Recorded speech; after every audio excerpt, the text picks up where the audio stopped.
मोदी सरकार की आंखों की किरकिरी रहे पूर्व राज्यपाल सत्यपाल मलिक का निधन हो गया है। वे 79 वर्ष के थे।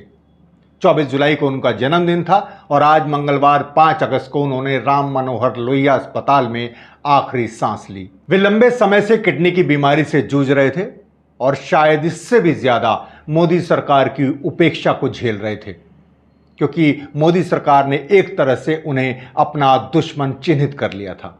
हालांकि मोदी सरकार ने ही उन्हें पहले बिहार, फिर जम्मू कश्मीर, फिर गोवा, मेघालय का राज्यपाल बनाया, लेकिन रिश्तों में खटास पुलवामा हमले को लेकर दिए गए एक बयान के बाद आई। 2019 में पुलवामा में आतंकी हमला हुआ और 2023 में सत्यपाल मलिक ने एक इंटरव्यू में यह खुलासा किया कि कैसे इसमें सरकार की चूक हुई, और जब उन्होंने मोदी सरकार को इस बारे में बताया तो उन्हें मोदी जी ने चुप रहने को कहा।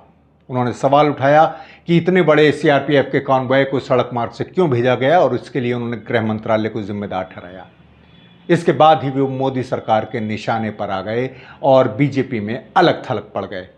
इसके बाद तो सत्यपाल मलिक ने पूरे बगावती तेवर अपना लिए और अपने कई इंटरव्यू में बड़े बड़े विस्फोटक बयान दिए।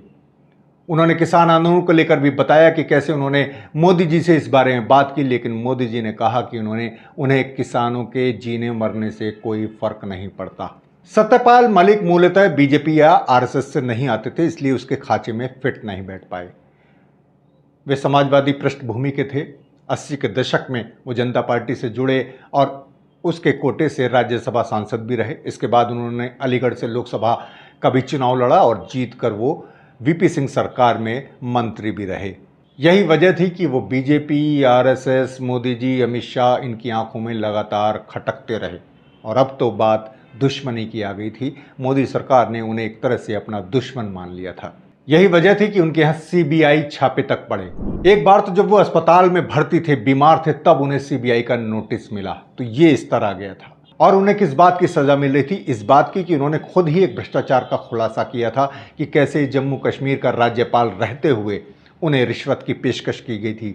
अब वो भी किसने की थी? मोदी सरकार के करीबी और आरएसएस से जुड़े एक व्यक्ति ने। खैर, अब मलिक साहब दुनिया में नहीं रहे और यह भी इत्तेफाक है कि उनका देहांत उसी दिन हुआ, 5 अगस्त के दिन, जिस दिन 5 अगस्त 2019 को उनके जम्मू कश्मीर का राज्यपाल रहते हुए जम्मू कश्मीर का विशेष दर्जा छीन लिया गया और आर्टिकल 370 को हटा दिया गया। तो ऐसे थे सत्यपाल मलिक, एक समय मोदी सरकार के बहुत प्रिय और उसके बाद मोदी सरकार के दुश्मन के तौर पर उन्हें देखा समझा गया।